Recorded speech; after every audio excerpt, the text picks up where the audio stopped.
Let's go, T. Let's get it. Back in the building. Another Friday morning, Friday afternoon, Friday evening. Whenever you folks want to watch, view, or listen, we're here for you.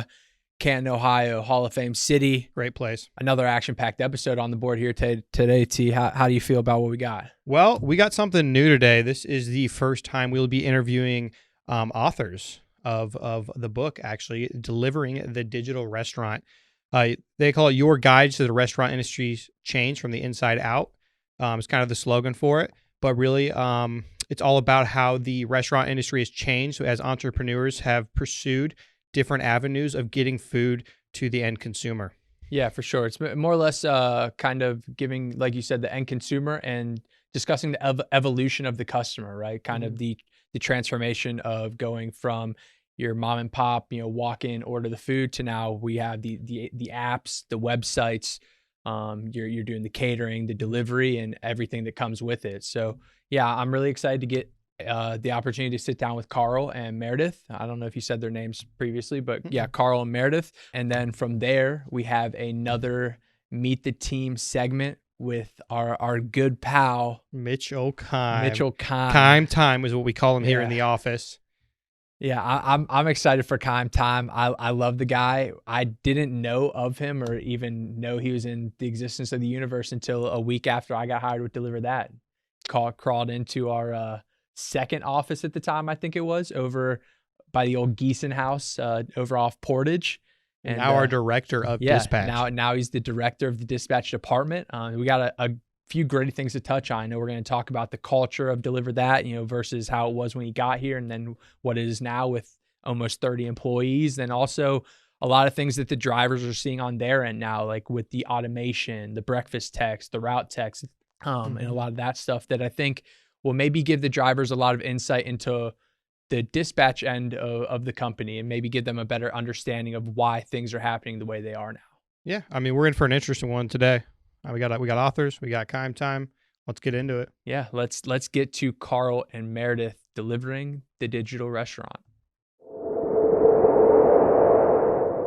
And we are back with the newest guest on the DeliveringMore podcast. We have Carl and Meredith, authors of Delivering the Digital Restaurant.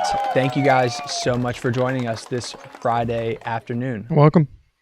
Yeah, we're happy to be here. Thanks for having us. Yeah, we appreciate you guys so much for taking the time out to joining us. Obviously, the time zones making it a little difficult to make some scheduling things, but we're making it work. So we appreciate you guys.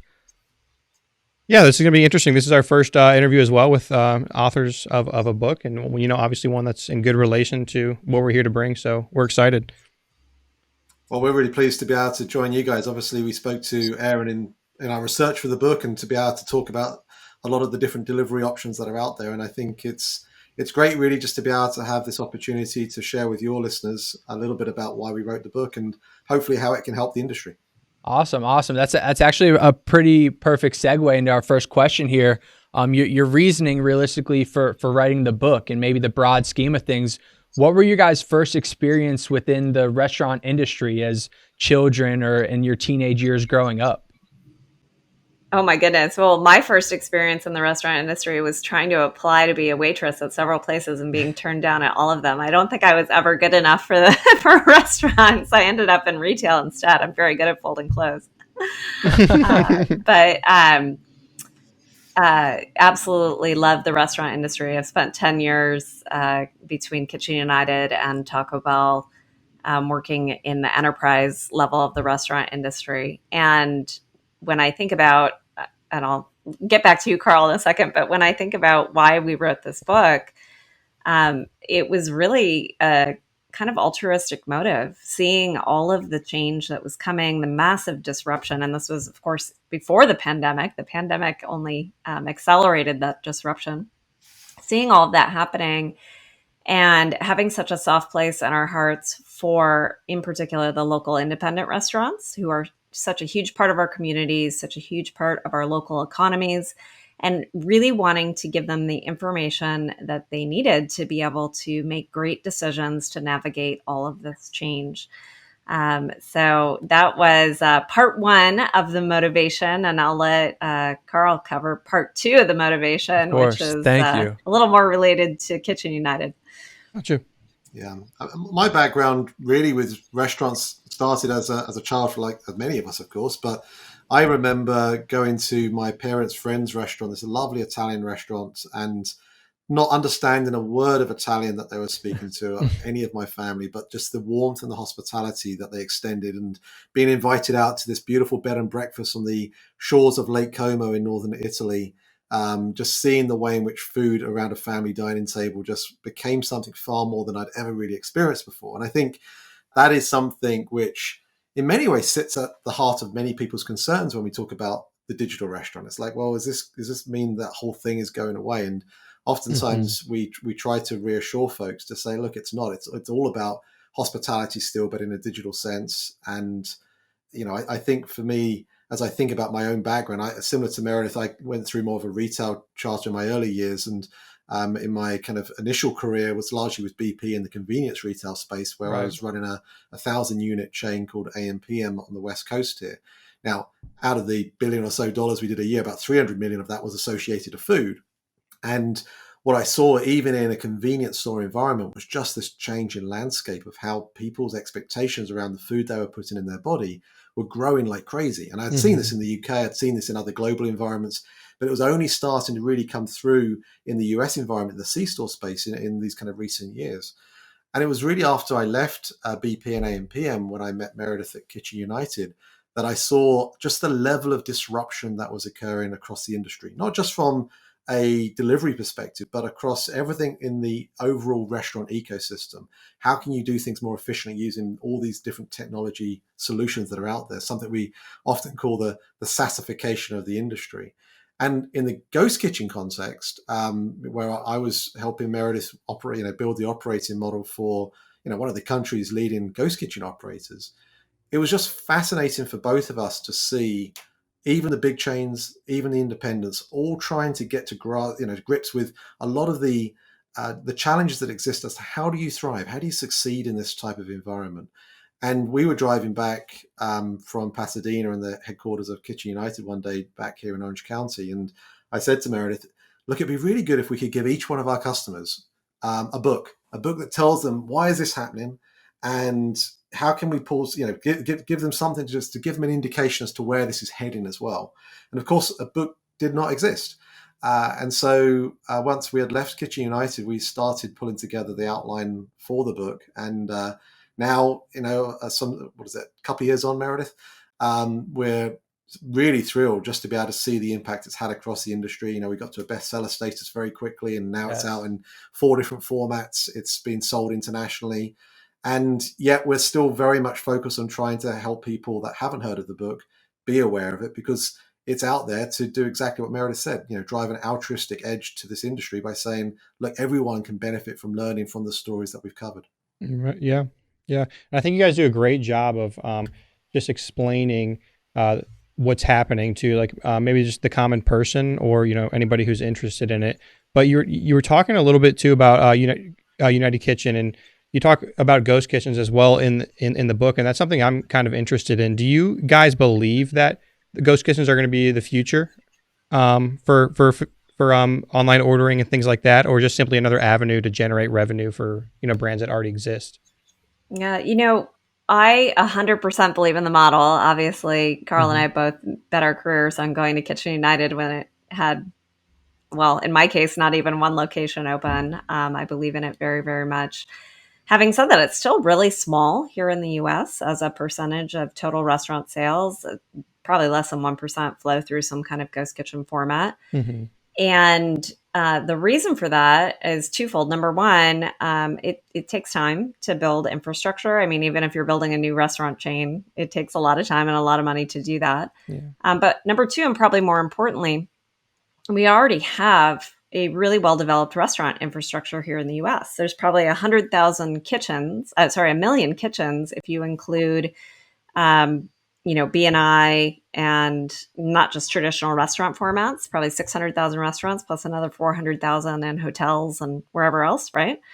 So when you already have a million kitchens, building out the infrastructure to add more kitchens that are delivery specific, maybe not the most urgent need, right? And sure. we'll get there eventually, and it will have to happen. And you've seen it happen in other categories where a much more specialized format ends up taking over. For example, we talk about in the chapter delivery is the new drive-through. When drive-throughs first came out, people just slapped a window on the side of their building. But now drive-throughs are scientifically optimized for the drive-through experience, and they are very much, a single purpose entity, and they are designed to maximize drive-through throughput, right? And you can look at examples like that across the industry. I think eventually we'll get there with ghost kitchens as well, but it will probably take a bit more time here in the US relative to other countries. In places like India and China, where they don't have as many restaurants per capita as we have here in the US, they are skipping ahead and going straight to ghost kitchens because frankly, that footprint just makes so much more sense. It's so much more efficient to run and operate. It is so much more efficient to build. And if most people are going to be consuming your food off premise anyway, why are you doing anything but a ghost kitchen? Yeah. And I like the point too that you bring up about the ghost kitchens, because on the delivery end for our drivers, you said like there's still a lot that, work to be done. I can see the big picture of why it could really be the future. But, like on the driver's end too, sometimes going to ghost kitchens is difficult because you arrive to one restaurant that's actually another restaurant, you know what I mean? And they work out of that kitchen and they have no idea where they are. So I feel like there's a lot of evolution to be had there, but also a lot of opportunity as well. Mm-hmm. Yeah, I would agree with that wholeheartedly. I did want to skip back a little bit, Carl, when you mentioned the multiple platforms that delivering the digital restaurant is on. I think Tristan listened to it on Audible as well did I, and you did a great job narrating that. I just wanted to mention you had a nice soothing accent to listen to for those minutes long. The chapters were very easy to get through, very well deciphered. So it was very nice and smooth listen, I'll say, not necessarily a read. So I appreciate you guys putting it on the multiple platforms. Those are very nice of you guys. Yes. Thank you. Thanks for that. I mean, any new parents out there, it can also work really well for sending your children to sleep. So that's another option. I thought it was interesting. I think it's very interesting topic points. But I did just want to circle back real quick, Carl, when you mentioned the multiple platforms that delivering the digital restaurant is available on now. I know Tristan and I believe both listened to the book on Audible and you narrated that. So I just want to say personally, from our perspective, we really appreciate you guys utilizing those many platforms to get your book available to as many folks as possible. So that was very nice of you guys. No, thanks for shouting out on that. I mean, it was really requested by so many different folks. I think a lot of people now choose to consume books through an audiobook environment. And I think people that are commuting, folks that are working in the kitchen, it's an easier way perhaps to get access to the material. So appreciate that. Of course. And we want to dive into the book now a little bit? Yeah, let's get into the book a little bit here. Cool. So just starting out here, in chapter 1, you have the chapter "We Eat as a Nuclear Family No More," which I think is an awesome title, by the way. You guys discuss the Gray family and go into the millennial generation and the world of convenience we live in now. And this was out of curiosity. I want to ask you the question. Do you guys believe, in terms for the restaurant industry itself, the world of convenience is a good thing moving towards the future? In that way of, the applications, the ordering, are restaurants being overwhelmed, things like that? Oh my goodness. That is a multi-pronged question. I think in general, at a macro level, it's absolutely a good thing. And it's what has caused the restaurant industry size to eclipse the size of the grocery industry, right? Food away from home is now bigger than food at home. Mm-hmm. And really that is a long-term drive toward consumers needing more convenience in their life, needing more food that's more ready-made, ready to go, ready to eat. So for the industry overall, I think it's a great thing. Now, specifically, are they overwhelmed? Well, you're introducing new channels. In many cases, several new channels, right? If you've got DoorDash and Uber and your own first party channel and people are still calling you and they're still walking in the door. Of course. That can be very overwhelming. And you're also then introducing new logistics off the back end. So is the consumer picking it up? Is the driver picking it up? What's happening there? Are they eating it in the actual restaurant? And then the complexity you brought up earlier, virtual brands, adds one more thing to it. Like, which brand is it going out of this kitchen? Right.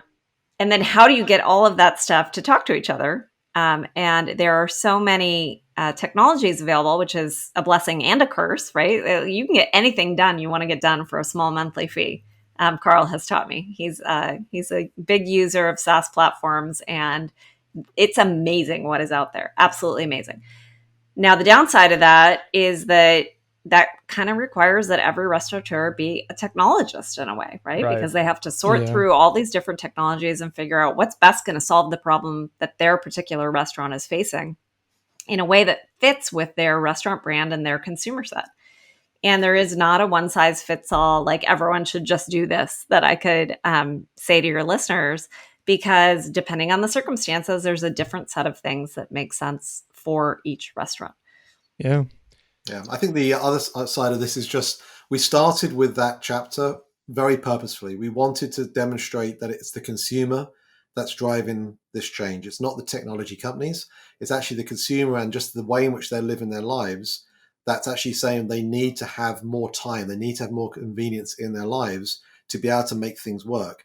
And also just the change in priorities as to how, our parents might have been raised, and the thoughts that they were going through their minds in their 20s are very different from the 20-somethings today, and the available targets and milestones they set themselves. And so this whole idea of, it's not just about the convenience. It's still, that is very much a factor. It's also about the fact that I want to experience what I want when I want it. And this whole idea of saying, if I can try this new restaurant or this new type of food, I'm not going to wait and save up the money to be able to do it. I'm going to get it now in the way that I want it. And I think that mentality kind of comes through in this chapter as well. And this kind of thirst for experience, this thirst for convenience, and this thirst for ease, because the demands upon the average customer today are that much higher. Yeah, I mean, I know too, for me, like you're talking about on the consumer side, it's been a great thing. And Meredith, you touched a little bit on the restaurant side. I know that we have a really busy Chick-fil-A over here in our city, and the owner, when COVID happened, got to close down the actual eat-in part of it, and he absolutely loved it because nobody was coming in the door anymore, and he was getting so much business just through the drive-through. So it can be a really good thing, but other things might have to adapt and change as well. That's right. It requires a different mindset to go after it. The other thing I would note about that chapter, I think I also love the title, so thank you. But I think it can be a little scary for some people. Like they feel bad, like, oh, we're not nuclear families anymore. Does that mean that like we're getting divorces? Like it seems sad somehow. And that is not at all the intention of it. The intention of it is actually a lot of really great news. We are living longer. We are getting married later and having kids later, and therefore hopefully more mature when we do. We are having fewer children, so we're closer to replacement rate for the environment. Like there's all sorts of good news in there. But what that means is the percentage of our adult lives that we're spending inside of a nuclear family is getting smaller and smaller and smaller. Yeah. When you combine all of those things together, it's just a very short window where we even have the opportunity to eat as a nuclear family, right? But most of our adult lives, we're living with roommates, we're living alone, we're empty nesters, a bunch of ways that are very different from what has happened in the past. And as a result, the economics of eating change. So by that, I mean, if you're a single person living alone, is it cheaper for you to go to the grocery store and buy a whole bunch of stuff, half of which will go bad before you use it, spend a bunch of time making it so that you can feed yourself? Or is it cheaper just to go to a restaurant and get a ready-made meal and not have to like carry an inventory of spices for something you may or may not ever get around to cooking, right? Mm-hmm. And that change in the economics affects how people make decisions about the things they choose to eat. And so, I think a lot of our parents, generations tend to say things like, oh, you guys eat out all the time. You're wasting money. I can't believe that you order in all the time. Like it doesn't compute for them because for them, cooking at home was a way to save money. And historically, making your own lunch and taking it to work was a way to save money versus going out. But as the profile of our households changes, the economics of our food decisions change along with it. Yeah. Yeah, for sure. And I'd say, and like you mentioned, when you're going to the grocery store, and a lot of times it's almost like you're cleaning out the fridge a week and 2 weeks later, throwing out all those leftovers. So why didn't you just order the meal? I went to the grocery store, so I have to clean the fridge today. That's not good, right? Yeah, exactly. That's my life. You could just order to exactly what everyone wants. You eat, you throw away. Hopefully maybe the materials are recyclable or compostable, and then you move along. I did want to, I hate to be like the circle back guy here again and again, but you guys, I think Carl mentioned briefly in the intro that you guys were writing this book before the pandemic started, obviously. So the release of the book was almost like came along with the catalyst of the pandemic as well, where the consumer was put in a position where the delivery aspect of everything wasn't even a I can't think of the word. It was a luxury, right? And then it became a necessity in the end all be all. So that consumer mindset, like you guys said, you focused on how it was the consumer that really was flipping the needs, not necessarily the technology companies. So the pandemic really accelerated those needs and really, changed everything and accelerated it to being this whole different evolution of what we're seeing now, which is the restaurants having to adapt to all this new tech, and you're integrating new POS systems, new back-end systems. We have restaurants integrating robotics now on fryers and things like that. Articles are coming out as of late. So like you said, it really became a wild whirlwind of consumer necessity, not even a luxury anymore. Yeah, that's totally right. I think we often get either people speaking to us saying, well, once the pandemic's out the way, things are going to go back to how it was. And we go, no. This has just been an acceleration event. And so, as much as Meredith and I back in the Ghost Kitchen world were telling people, look, this off-premise world is coming, and we were talking about the idea of virtual brands back then, nothing has really sped things up as fast as what the pandemic has done. And that's largely because of alternative verticals. When I go around the local Amazon Fresh store here, where I can walk around with a dash cart and have the items put in, and it's basically allowing me to walk out without speaking to anyone, I'm actually seeing around me 5 packers versus one grocery customer today, right, at this stage of the pandemic journey. So more people now are of the understanding that they can get anything delivered whenever they want, and they're just saying, yeah, that's the way I want to do it now. That's much more convenient for my life. And so it's not going to just be in the food world. And that's also why the third parties are increasingly now starting to broaden out beyond just food. When I was doing that, I showed Meredith this picture of my inbox from all the emails I received from DoorDash in December. And out of the, 30, 40 emails, about 30% of them were about something to do with non-food items. Florists, pharmacy, pet food, right? Stuff like that. So it just goes to show that people are starting to get their belief in delivery in a way that wasn't present before the pandemic. Of course. And then Meredith, you mentioned the nuclear aspect of the family, and that it's not becoming more spread apart and like less camaraderie, I guess, within the family unit. But like you said, the generational gap, like your parents and our parents, you grew up as kids, and it was always, hey, we're eating dinner at the dinner table, right? Everyone's at the dinner table. There were no phones at the time, so it wasn't put away your phones. Now it's like maybe, these kids, you're ordering food and then everyone gets their dish, and then you're going and sitting down in front of the TV, and you're not necessarily even having that like familial interaction that you used to growing up as children that everyone else used to experience. So the generational gap of things, really, I think there's a large portion that could be spoken to, that really the digital restaurant, a later generation might not even comprehend what's even happening right now.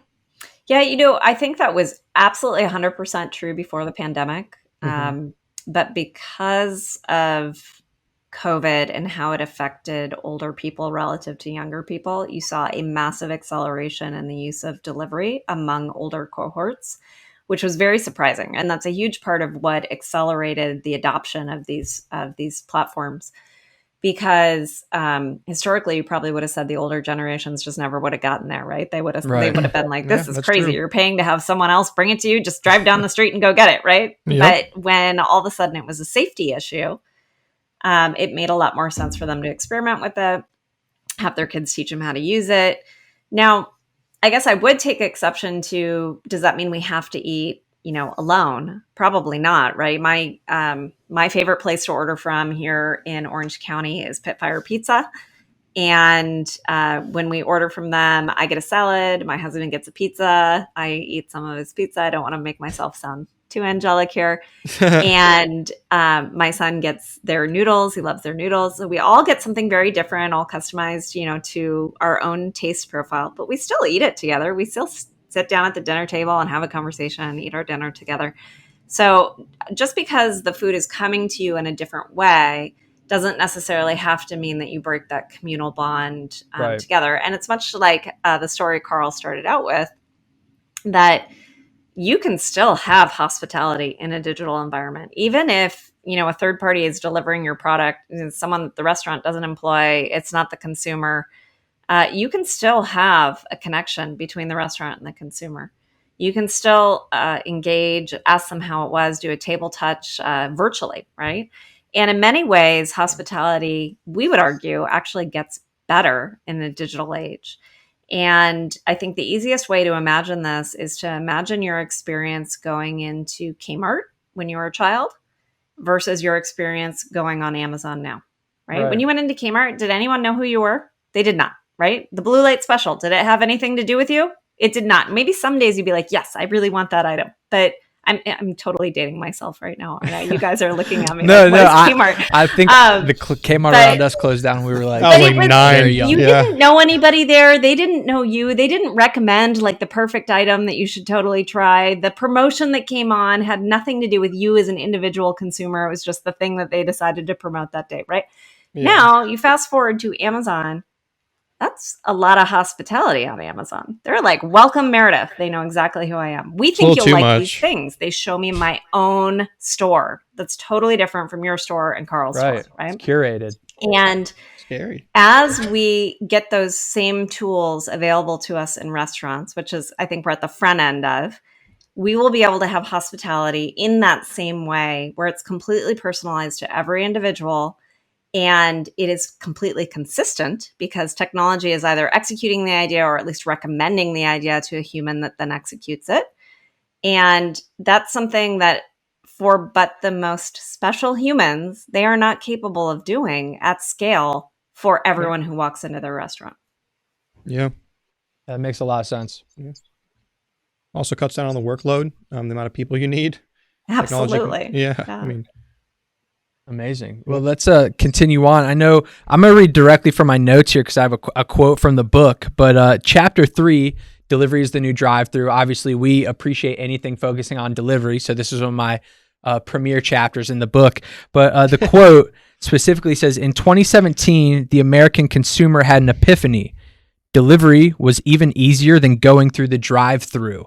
I think that speaks unbelievable volume to what we just touched on with the pandemic and obviously really accelerating the need for delivery. But I mean, do you guys think there's been any other things that happened within the past, 1-2 years that really were like epiphany level notoriety that these restaurants, these consumers like had to evolve almost instantaneously? Or do you think there's still a few to come in the short time frame we have moving forward? Well, I think the consumer it depends on whether they have a conscious epiphany or whether it just happens to them and they go, oh, this is fantastic, and they appreciate it. So one of the things that I think is emerging in the consumer mindset right now is the concern of how their data is being utilized. And I think those are very reasonable concerns to have. We all know that there are various different stories that have dominated the news media in recent years. And that has led to a level of concern from people whether they choose to have a particular social media profile anymore, or how much should they put out into the world of the World Wide Web for people to really get access to. In the same end, we're in a place where over the course of the next few years, restaurants are going to get a better grasp on how to actually take advantage of customer data. Now, part of this is in the third party to first party conversion swing that needs to happen more, so that restaurants are starting to use third parties for customer acquisition, and then first party platforms, their own website, their own app, whatever that may be for them, as a means of being able to develop a digital relationship with their customers.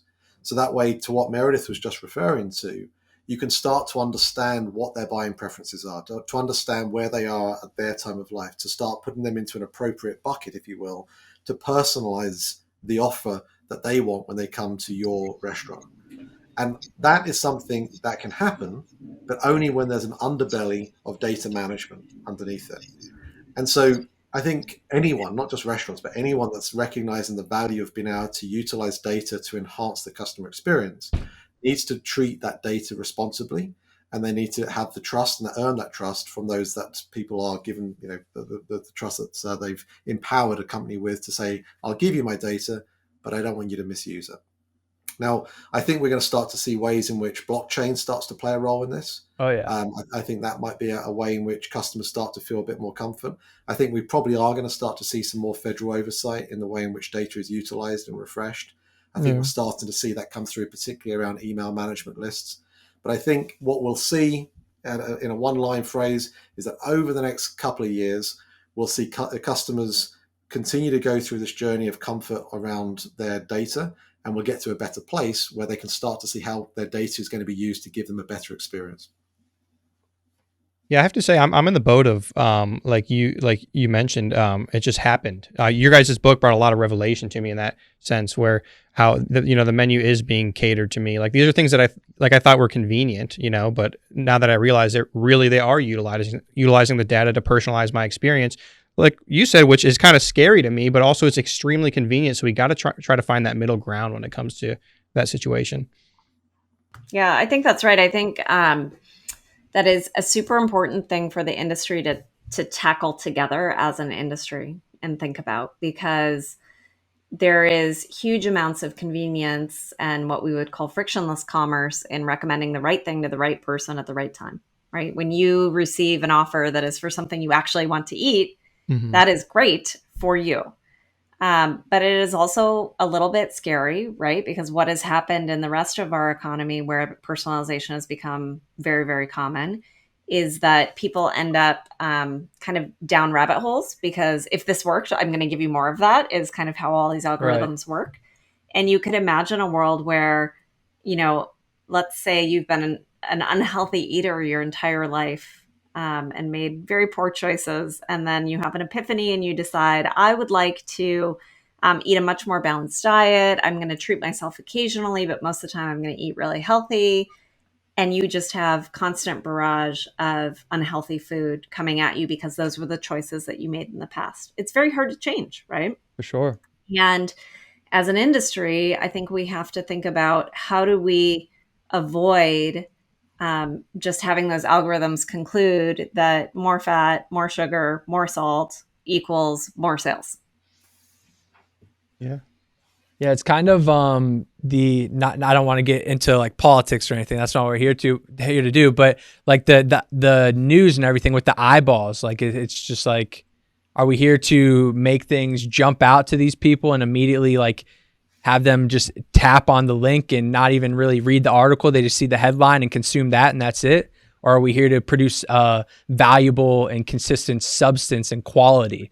Like nowadays, it's way more quantity over quality, and we need to really revert back to a qualitative and much more safe space, I think would be a good way to put it. I'm very hopeful that all these digital tools can actually enable higher quality food. When I think about robotics and automation and software and ghost kitchens and plant-based foods and all these things, when I think about those levers that we have to pull, the right person is going to combine them in the right way to bring higher quality, more convenient food to the consumer at a lower price. And that thing's going to take off like wildfire. And I don't think anyone's really figured out the right combination of all those things yet.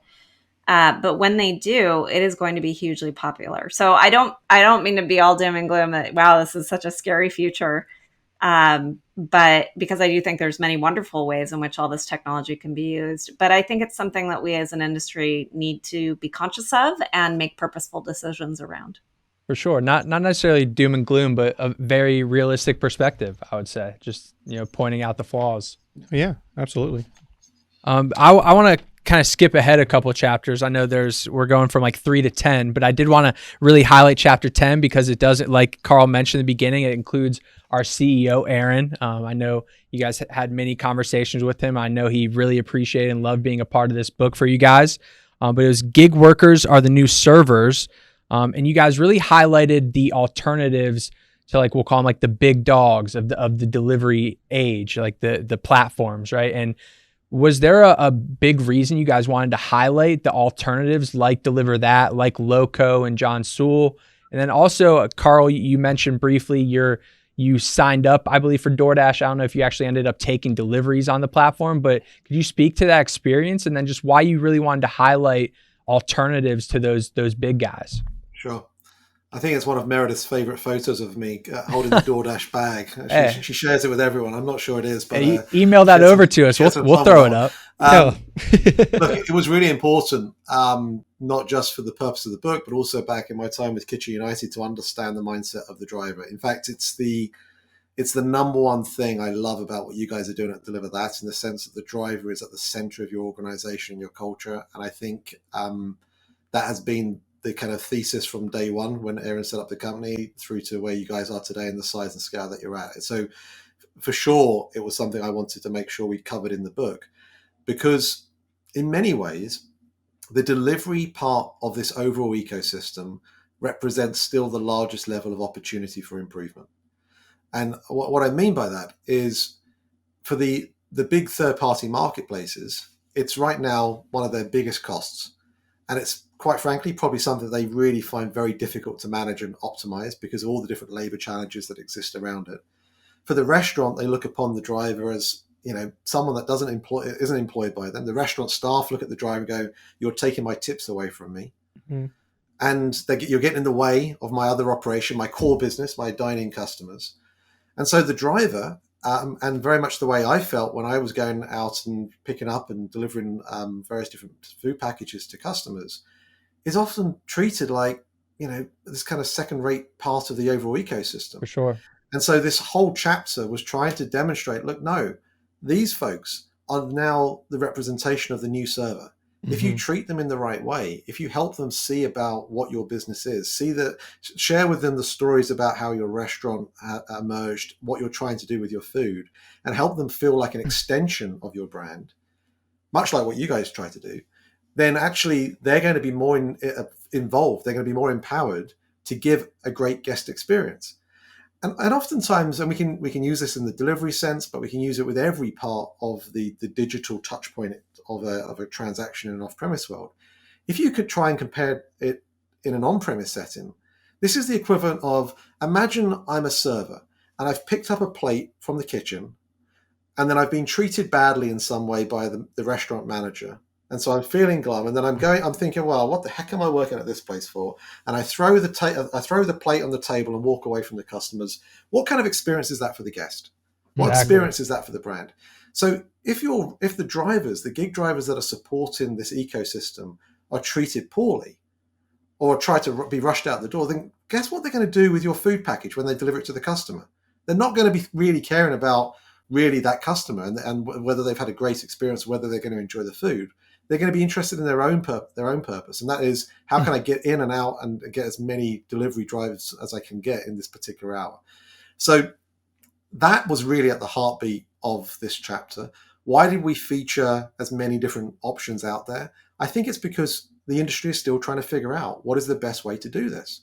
And I'm not sure there is a complete solution to it. I think there's a number of different solutions that are being worked through, and I think that's okay. But I think regardless of the delivery mechanism, the driver mechanism that a restaurant chooses to work with, how you treat the driver is always going to be critically important. That is very accurate. I'm actually very impressed too with how well you understand that too.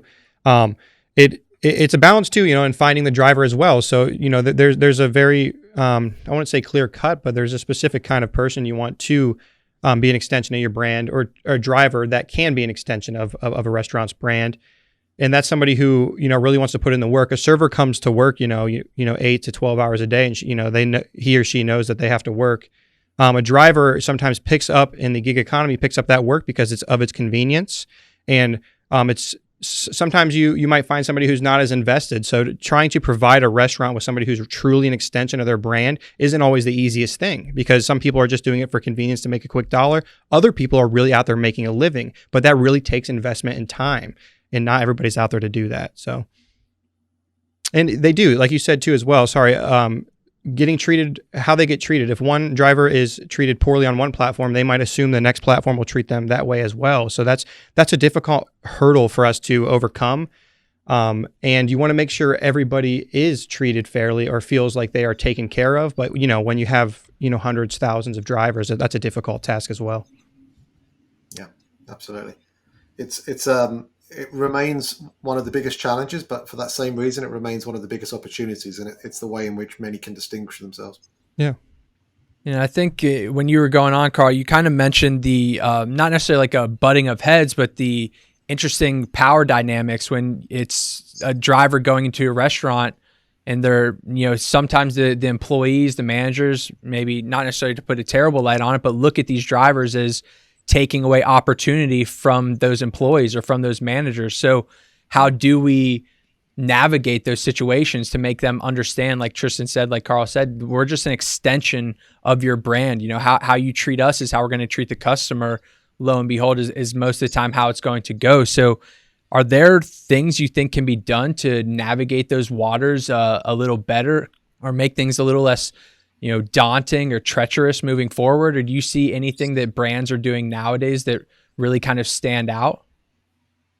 Well, I mean, the first thing I'd say is the whole theme of the book is a part of it. If you look at delivery as the stepchild channel of your business and treat it some way differently to the other channels, it's not going to be right. You're not going to treat it in the right frame of mind. And I think what we're trying to say through the book is treat this channel seriously. I mean, when you were mentioning chapter 3 before, if you treated drive-through as some latch onto the side of the business, it would not be achieving the results that it achieves today. Right. Drive-through is successful today because it's been built into the overall business model. It's integrated into the overall operation. And so for that same reason, you need to do the same with delivery. Now, a great example of something that many restaurants have already started to do is the representation of a pickup counter, right? Yeah. Where you've got clear the sign, indications Yep. of exactly where to collect the food from. When I do occasionally these off-premise reviews where I go out and I show the digital experience of ordering and then going to collect from a restaurant. And there's one particular one where I went to a sushi restaurant and I get to the front door and there's 3 or 4 customers in front of me waiting to sit down for a dining experience. Now, where do I go? Do I wait behind them? Right. Or is there another place for me to go and collect? And ultimately, there was no indication as to where I should have gone to actually collect my food. So that right there is simple kind of customer traffic dynamics as a way of being able to help not only pick up customers, like in that example, but also delivery drivers to know exactly how they can get in and get out quickly. Getting in and getting out quickly is really important for drivers because the more drives they do in a particular hour, the more money they're going to make. The way in which the restaurant thinks about when should I prepare my food. There are so many restaurants. You'd be amazed by, well, probably you guys wouldn't be amazed because of the industry you're in, but most people are amazed by the fact that there are a lot of restaurants that don't start the order until they see the driver turn up at their door. So guess what? The driver's waiting there for 10, 15 minutes, right? And then that means they'll be lucky to get 2 orders in that particular hour. So these kind of things are the ways in which restaurants, if they reframe their understanding and the belief in the driver, if they can actually see the value that getting the driver in and out quickly is a great experience for the customer, then ultimately everyone wins. Cool. And then, just kind of closing it out here, we have one last question. The chapter 12 was attracting the customers who get you and kind of speaking to maybe catering towards your brand specifically and the customers you want to attract and use you specifically. And I know, Meredith, I browsed your guys' LinkedIn's a little bit before to try and get some back-end details on you guys. I didn't previously know that you actually worked for Yum Brands in Taco Bell. So I didn't know if that story was actually like you and your personal and you like use someone else's name, or that was actually someone else who did that, had that interaction with the story. And like she said, I'm going to butcher this, but she says she's brought on and she's like, no, you guys need to refocus everything. And like basically trashes them and tells them like they're doing everything completely wrong and they need to reconfigure that was it. not me. And I will not even pretend to be a marketer, as Carl. It was the marketing, right? Yeah, how you're marketing a finance, the brand. real estate development, strategic kind of person. But the two women feature heavily in that chapter. Both were from Taco Bell at the same time that I was there, which was during a brand turnaround. I don't know if anyone remembers this, but somebody sued Taco Bell for not having beef in their beef. And it was so erroneous, like such a false claim, that it ended up being withdrawn, like thrown out of court, like not relevant. But the But the damage to the headlines. brand was Yeah. enormous, right? Because even if you say something that's false, if you say it loud enough and consumers hear it, they kind of wonder, Right. is there some truth to that, right? And so at that time, we had a whole bunch of new and really remarkable people come into the Taco Bell team and modernize the brand in a lot of ways, because what the brand had been about, way back in the day, which was great, accessible Mexican food. And you guys are probably too young to remember this, but I mean, it was the first Mexican chain that taught many Americans what Mexican food was. They had to teach people how to pronounce the word taco. I mean, it was so different, right? And where they had gotten to was this place of, being on TV, yelling about promotions in a funny way, which had nothing to do with their Mexican heritage, right? And I think what finally turned the brand around and unleashed just a fantastic last 10 years of performance of the brand was going back to the roots of understanding why does this brand exist? Why does it resonate with so many people? Right. Half of America eat there every single month. Like, it's crazy. And being able to say, this is what we stand for, this is what we're about, was important to their turnaround. It's equally important to an independent restaurant, right? Every single brand needs to know, why am I here? Why do I exist? What service and value am I bringing to my consumer? And if they have absolute clarity on that, then all the decisions become really easy. Should I be on Facebook or Instagram or on TV or in a mailer? That decision becomes really easy if you know what you're trying to communicate and who you're trying to communicate it to. For sure. Yeah, I think, and what you're speaking to, and we always talk about DeliverThat, is finding your why. And I think for Taco Bell, is the Live Más slogan is what they kind of ended up interpreting as their why. So yeah, just ending up finding a concrete why and something you can really believe in and captivate the people by helping them understand why you're not necessarily a necessity, but you're even doing what you're doing really can end up creating a better relationship with your end consumer. So yeah, absolutely. That's a great way to put it.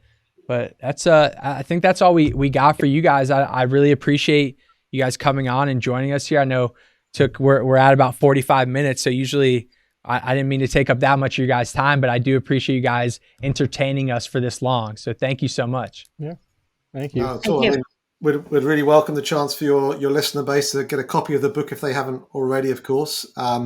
Our website for their reference is DeliveringTheDigitalRestaurant.com. Or if you want to go to something easier, just remember learn.delivery and it will redirect you there. But we'd also like to extend your listeners a discount code if they're interested in getting a copy direct from us on our first party channel. Let's go. Just use Deliver20 and they'll get a 20% discount as well. Of course, if they prefer the convenience of a third-party marketplace, Amazon has all of those different options too. Of course, yeah. Well, we appreciate that more than anything, giving our viewers and our listeners a little discount. And we do have personal copies. I just maybe forgot my backpack at home this morning that had my copy in my backpack, so that's why it's not here. But we didn't get discounts, so I'm a little bit upset about that. Sorry. No, it's all right. I'm just kidding. We can arrange that for more people in your company. Yeah, of course. Yeah. We would love that. We'd much appreciate that. But again, thank you guys so much for taking the time out to join us. If you guys want, again, like you said, Delivering the Digital Restaurant, check it out on Audible, buy it on Amazon, or use the discount code they just provided, learn.delivery, and hopefully we see you guys very soon. Sounds good. Thank you so much. Thanks for coming on. We'll see ya. Woo! That was a good one. I was very, I knew reading the book that they knew what they were talking about, but I was very impressed with the amount of knowledge they had on the subject. For sure. Yeah, Carl's like pinpoints on the driver experience. I think obviously he did it himself on a platform, so he really had like not generic feedback, but like actual perception of what goes on that we see every day, realistically. Yeah, and also like reading the book and also some of the things they mentioned there brought revelations to me about like I didn't even realize that, like I said in the interview, some of the things that were happening like with these online applications, the evolution of people and how the industry is catering to that.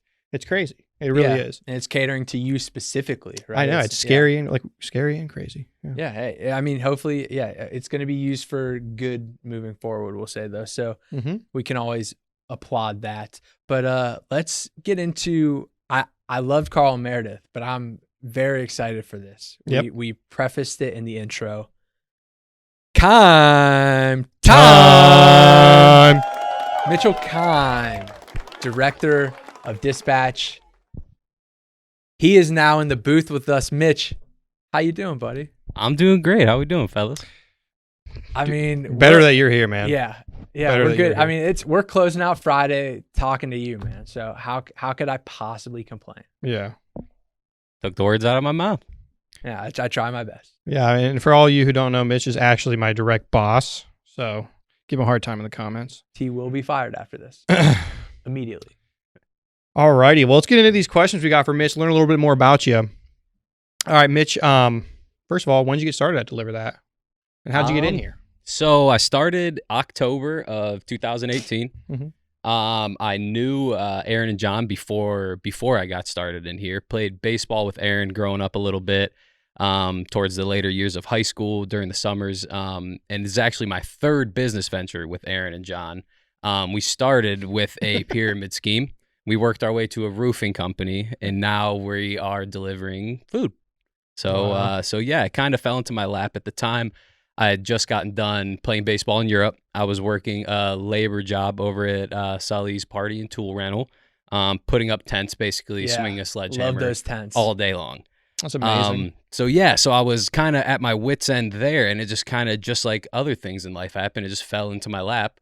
John randomly texted me and just wanted to check in, just seeing how I was doing. And I hadn't spoken with John in probably 3 years at this point. And not spoken on a regular basis. Might have checked in a few times while I was overseas and stuff.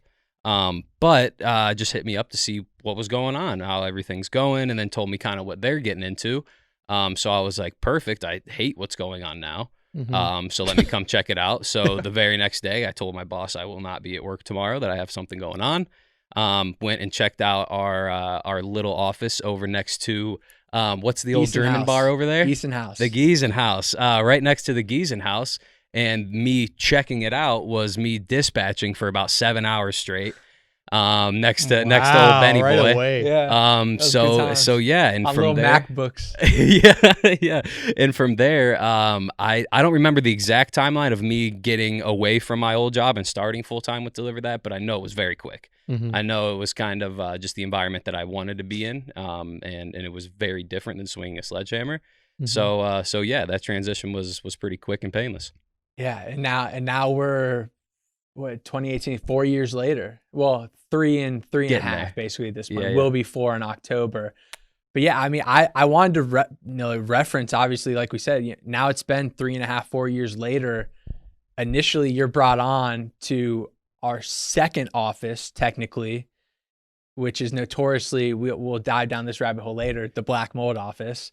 And then we moved into another office in the same allotment. And then now we're in the current office we're in. So we've had 4 office spaces total. You've been in 3 of the 4. What is it like for you from beginning to now where we are? Like the company size, the delivery volume, what's it like? Or comparatively, what would you say about it? I'd say they're all trending in the same direction. I think we have a lot more drivers now. We have a lot more deliveries, a lot more partners, and a lot more office space. And along with that, a lot more of employees. The team has grown probably times 3 or 4 since my first day, at least. A lot of people in and out of the door, but we've kept a pretty lean team, is what we like to call it. Mhm. And yeah, the culture shift since then has also been huge. Yeah. For sure, because I think I'm running back through the numbers in my head. Your employee number, well, so we had founders, then we had Dan, then we had D, then we had Jim, Christian, then you. So you're 6? I believe when I started, and I don't know if we'll bleep them out or anything, but Gindy and Blake were already in the office. True. Wow. Yeah. I didn't, I honestly completely forgot to consider people that aren't here any longer. Yeah, I didn't yeah. even consider that.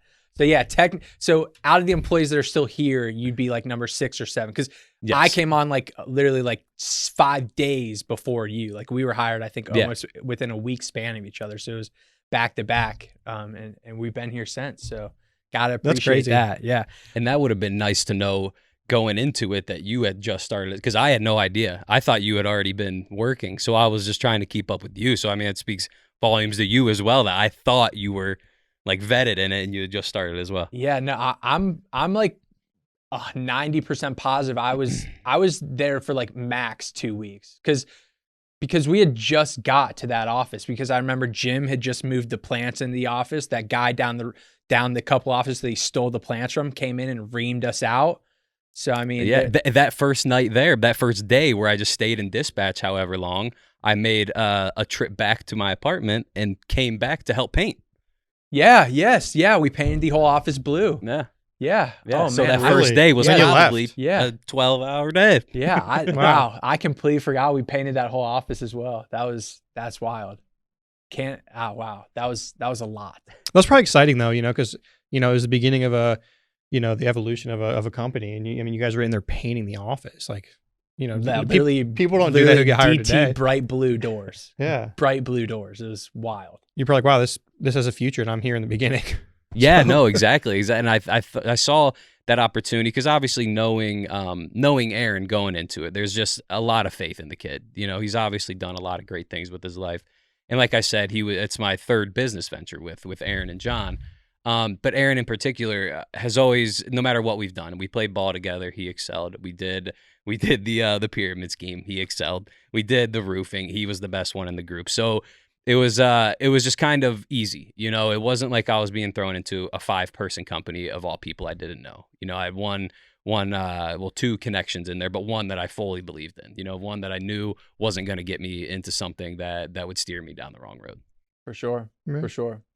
And that basically wraps up the beginnings of your time at DeliverThat. And we're going to kind of jump ahead to where we are now. Obviously, like we said, there's been 3.5-4 years of time frame in this story of Mitch's, which we can delve into in a longer episode. But as of lately, we kind of want to touch on things that drivers are seeing on their end and what our employees are seeing on their end, and specifically the automation side of things. So we're talking texts we're sending out, breakfast routes, we're talking cancellations, we're talking wait times. There are a ton of things we're really trying to automate on our end. So what have you seen that you're working on in the back end that maybe Tristan and I aren't seeing, that you're working on with Christian and Aaron? And then what can you tell our drivers and these partners we're working with that they can expect in the future that will maybe alleviate some problems on their end?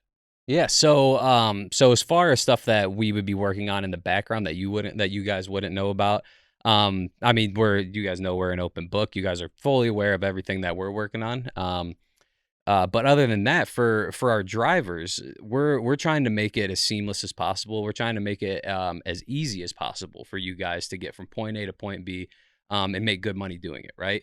So there, in the future, there might not be as much day-to-day communication with our dispatchers, as far as like full-blown text conversations or these longer phone calls. Now I know that helps us build relationships, and we'll never fully get away from that. But the idea is we want to be as productive as possible with the leanest team as possible. And just up until recently, we're doing a lot of things very, very manually. We had humans sending out hundreds and hundreds of pay disbursements manually 2 times a week. Yeah. And that just up until recently has now been changed. You and I both did that for a time. Yes, thousands too. Yeah. So there's just a lot of these little tedious tasks that on the driver's end, it might seem like a big change to you guys, or even just a minor change that you guys do enjoy. But a lot of these just little changes for us are actually monumental. If we can get a computer doing the jobs that humans can, and having the humans interact with you guys, other humans, that's where we start building those relationships. That's where the business starts growing. Because just in the past, we've just wasted a lot of manpower on stuff that we didn't need to. And that's a great point too, because the human touch point is so important. And I think we always want to keep a piece of that, like you said, but really the idea is to make things easier and more profitable for the drivers as well. So, I mean, it's going to, there might be a little bit of give and take there, like you said. So for sure. I think what you really touch on too is we're not eliminating the human aspect of it, right? You're still always going to be able to call into the hotline and speak to someone. You're still always going to be able to text someone and have a brief conversation, but we're really trying to take away like the monotonous task that a computer can easily do. Like you guys texting in saying, hey, please add this wait time. Well, we can easily automate that to where you guys just text that in the application and it's just added. If you need a toll reimbursement, we can automate that. If you need a gratuity added, we can automate that. You know, so really the monotony of things is what we're trying to eliminate, not the relationship side of things that we're still always going to continue to build. Exactly. Yeah, you hit the nail on the head there. I would like Ben said, the lines of communication will always be wide open. We're just trying to open it up a little bit more so there's not so many touch points, so that we don't have to speak with the driver 6 different times throughout one delivery. We much rather have that be one or none, right? For sure, man. Well, Keim, I appreciate you taking this 10-15 minutes just to sit down with us today, man. Always been one of my favorite people in the company. Don't tell Jim that. Don't tell D that. I'll gladly tell T that. He knows I don't care for him. But thank you so much for taking the time with us. And T, I'll laugh that off to make it not as painful. Yeah, whatever. It is what it is, folks. It is what it is. Let's get out of here. Keim, can you, Jim's going to throw up a link here in the bottom of the video. Just give me a little point to the bottom of your phone screen. IDeliverThat.com/podcast. Shoot it out for me real quick. All right. IDeliverThat.com/podcast. Go like, subscribe, and comment, and help us take this thing to the moon. He said it. Like, share, subscribe, folks. IDeliverThat.com/podcast. Send in your questions. Sign up to be a driver. And we will catch you guys next Friday. Thanks for listening.